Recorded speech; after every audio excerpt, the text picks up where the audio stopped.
you believe this animation was generated with Gemini using just one prompt? Yeah, that's right, one single prompt. And it produced this insanely good WebGL animation. Honestly, even I was surprised by the result. It really shows what AI is capable of when you push it just a little bit further. So, for a bit of context, I actually got into AI design just a few months ago, around last December. What really hooked me was in how Gemini 3.0 could generate design that looked genuinely beautiful. Like when you look closely, you wouldn't even guess they were made by AI. And for someone like me with no formal design background, that was kind of a big deal. I felt like I could create something that looked very professional without actually being a professional designer. That's what pushed me to keep learning, not just about the design itself, but about what these AI models can really do when you explore beyond the obvious use cases. Now, you might be wondering how animation like these are even possible. We're not talking about simple CSS animation or basic transition here. This is a whole different level. So let me walk you through how I went from a simple idea in my head to a fully realized animation. First of all, everything you've seen here was built using Gemini 3.0. It's the main LLM I use to chat, brainstorm, and generate ideas. I'm on the Pro subscription, and my thinking was pretty simple. If I'm feeding my prompts directly into Gemini, I want the best possible output. Before this, my usual workflow was using Gemini for design and ChatGPT as more of a consultant.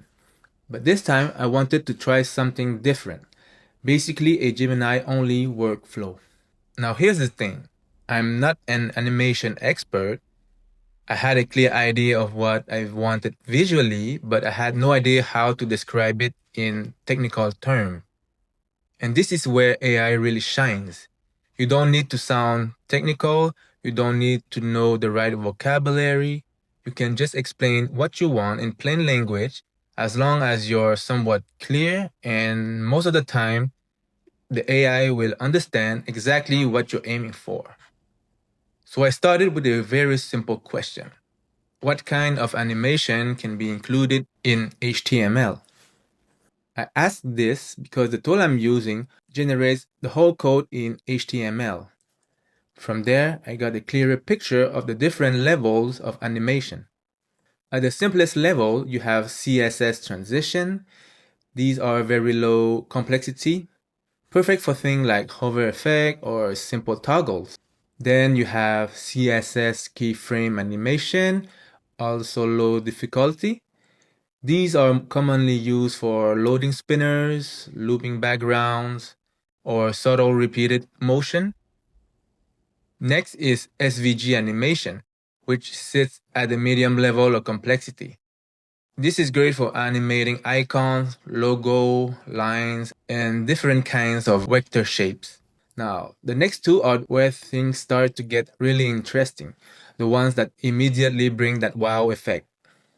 First, you have high complexity animation using JavaScript libraries like GSAP. This lets you create complex sequences, timelines, and interactive storytelling experiences.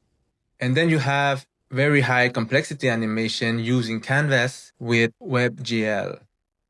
This is where you can create 3D models, particle systems, and really advanced visuals.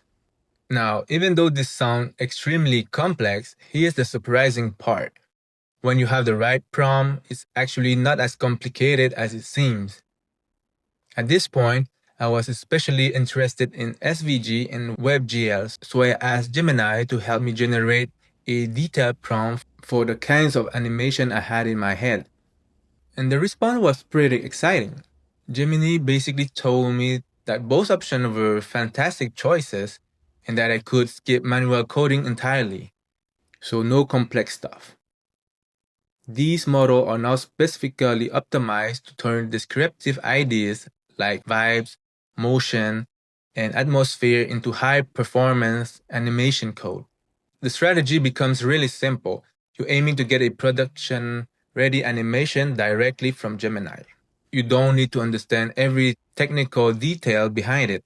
You just need to describe the physics, the movement, and the aesthetic you're going for. From there, Gemini suggested a kind of gold standard prompt structure where you ask it to generate a standalone HTML file. You specify whether it's SVG or canvas, define the subject, describe the visual style, and add some logic, performance constraints. So I'm thinking this is getting complicated because I'm not an expert and I didn't want to overthink it. So I decided to simplify. Instead of worrying about all that, I got more specific and asked one focused question. I want to animate the hero section using WebGL, specifically with the 3GS library. I didn't even know if the way I was asking made total sense, but I asked it anyway.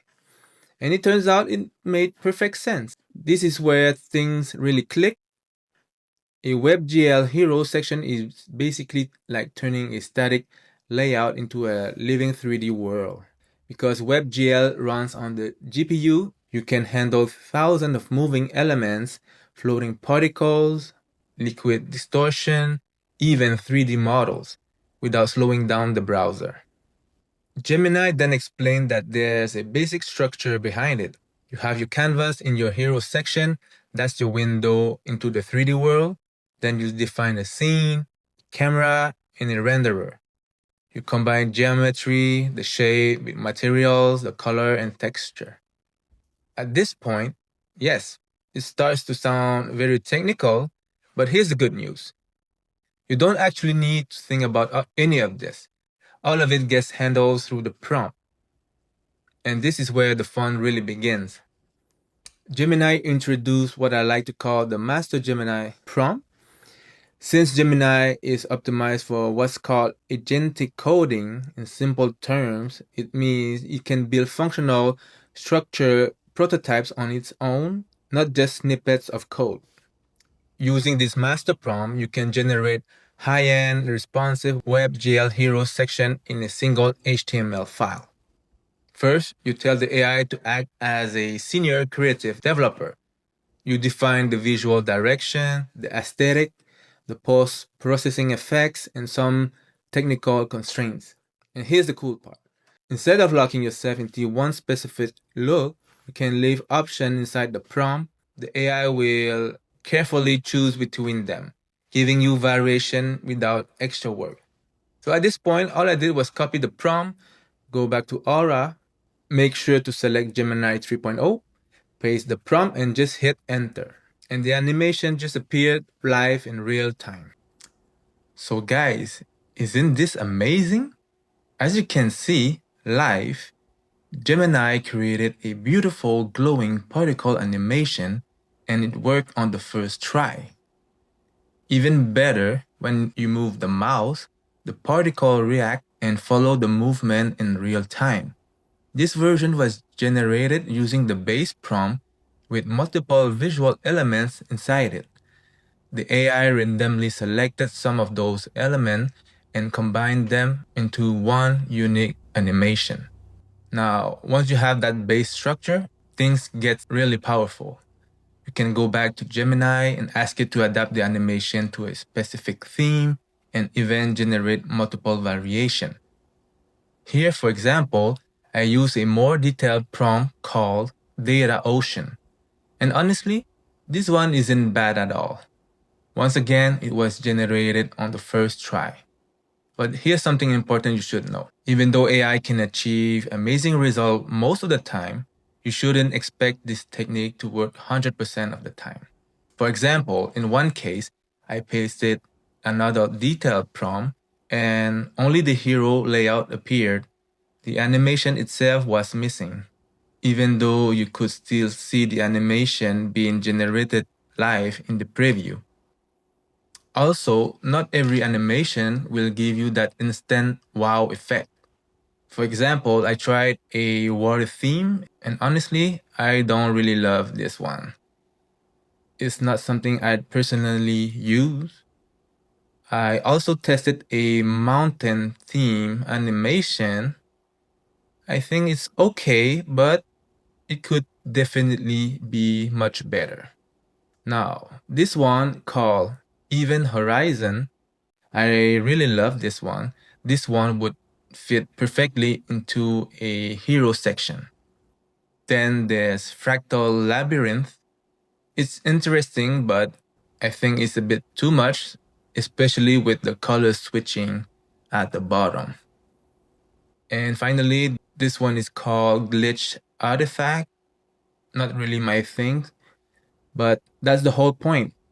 Once you know that results like this are possible, you can just take the solid base, feed it back to your AI, adapt it, refine it, and slowly push it towards something you truly like. And that's exactly how I went from a simple idea in my head to something visually real just by prompting. I hope you learned something valuable from this, and don't worry, all the animation you saw in this video, I'll provide a list of the exact detailed prompt so you can reuse them. But just keep in mind, even if you use the exact same prompt as me, with AI, you'll never get two identical results. They'll be similar, but never exactly the same. So with that said, if you enjoyed the video, give it a thumbs up and let me know in the comment which animation you like the most. And until next time, see you.